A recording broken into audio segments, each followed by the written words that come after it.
وہ سوت جو حبیب کے جسم سے لگ جائے وہ بھی شفا کا پیغامی بن جاتا ہے۔ اس وجود کی اپنی کیفیت کیا ہوگی، اور پھر جو حبیبوں کا حبیب ہے۔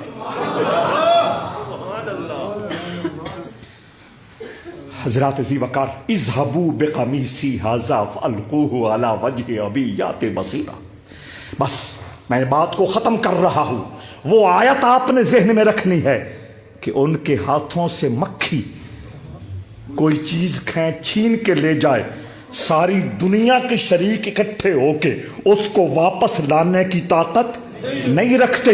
اور ادھر حبیبوں کا یہ عالم ہے کہ ان کے جثے کے ساتھ جو سوت ٹچ کر جاتا ہے وہ بھی کھوئی ہوئی آنکھوں کو واپس لا سکتا ہے۔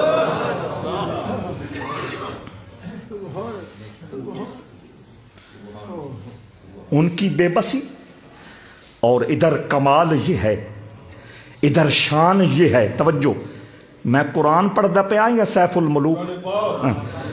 توجہ چاہتا ہوں۔ قمیض ادھر سے چلی، ادھر بابا بولا انی لاجد ریح یوسف۔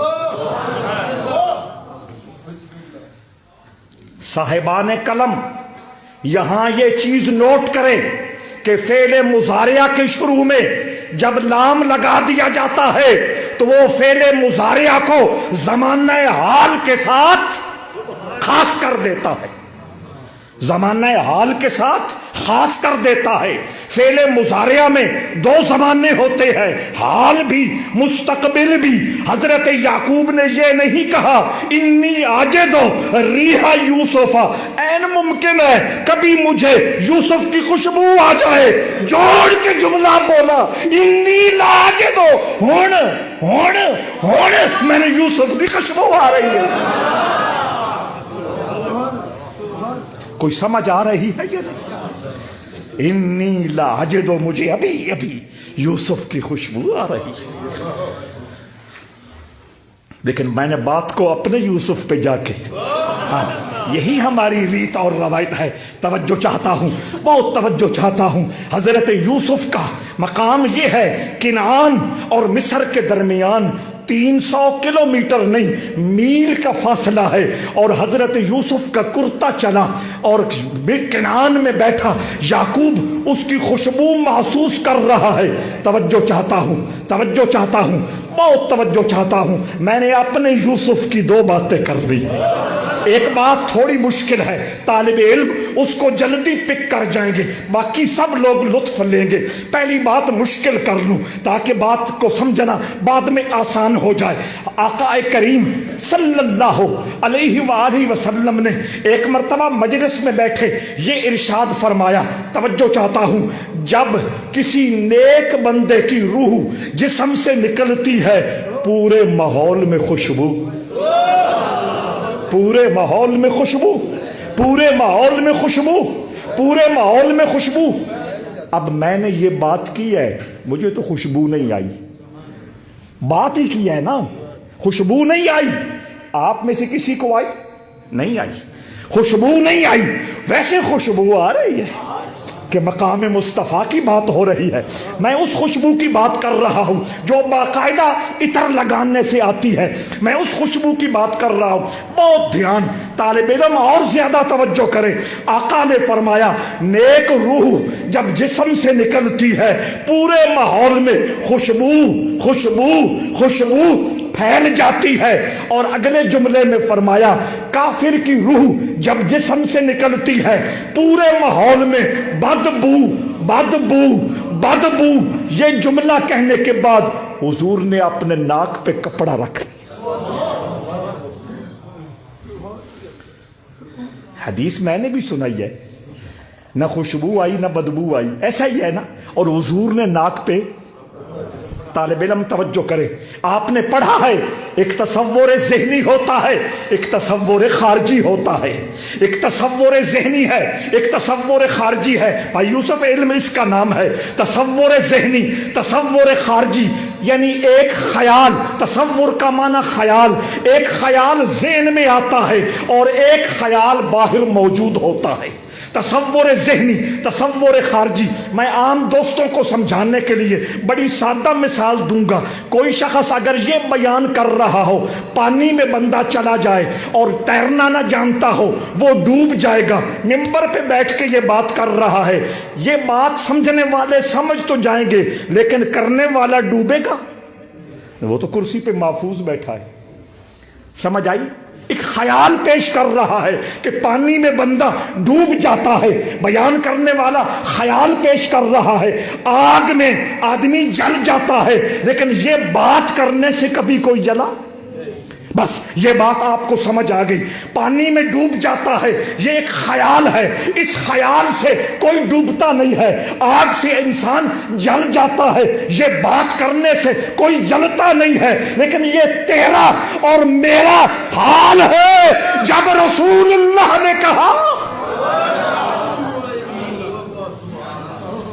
اب سمجھ آئی یا نہیں آئی کہ بد روح جب جسم سے نکلتی ہے تو بدبو؟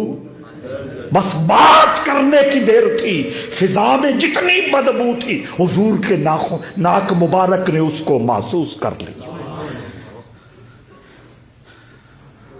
بابا یعقوب کہاں اور میرا مصطفیٰ کہاں؟ اور توجہ چاہتا ہوں، کنعان مصر کے درمیان 300 میل کا فاصلہ ہے۔ بہت توجہ، بہت دھیان چاہتا ہوں۔ کنعان میں حضرت یعقوب بیٹھے ہیں، مصر سے کرتا چلا، قمیض چلی، حضرت یعقوب نے محسوس کر لیا کہ بیٹا زندہ ہے، بیٹے کی قمیض آ رہی ہے، بیٹے کی خوشبو سارے ماحول میں مہک گئی ہے، ماحول معطر ہو گیا ہے۔ یہ ایک مرتبہ ہوا۔ سنو سنو سنو، شہر مدینہ سے سدرۃ المنتہا، پہلا آسمان، دوسرا آسمان، تیسرا، چوتھا، پانچواں، چھٹے آسمان اور ساتویں کے درمیان سدرۃ المنتہا 50,000 کلومیٹر کا فاصلہ ہے۔ اگر ہم پیمائش کریں، آقا اکثر فرماتے تھے کہ جبرائیل سدرۃ المنتہا سے میری طرف آ رہا ہے، اور فرمایا مجھے اس کی خوشبو آ رہی ہے۔ 300 میل کہا اور 50,000 کلومیٹر کہا۔ وہ ایک مرتبہ خوشبو آئی اور میرے یوسف نے 24,000 مرتبہ صحابہ کے مجمع میں فرمایا جبرائیل کی خوشبو آ رہی ہے۔ وہ کسی چیز کے مالک نہیں ہیں، ان کی پیروی نہیں کرنی۔ پچھلا جمعہ یاد آ گیا، اور آج یہ بھی بتا دیا، مکھی پیدا نہیں کر سکتے۔ مکھی کوئی چیز چھین لے چھڑا نہیں سکتے، اور حبیبوں کا مقام اللہ نے کس شان کے ساتھ بیان کیا۔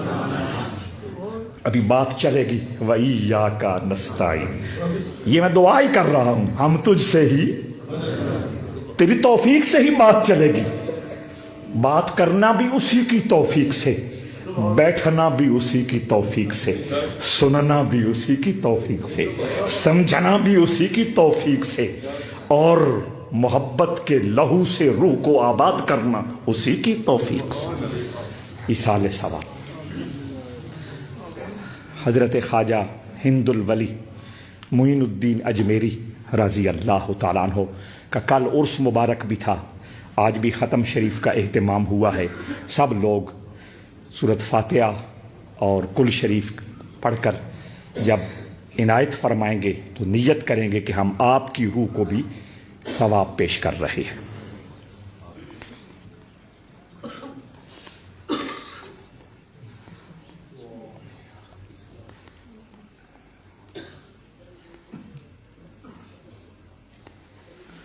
برحمتک یا ارحم الراحمین۔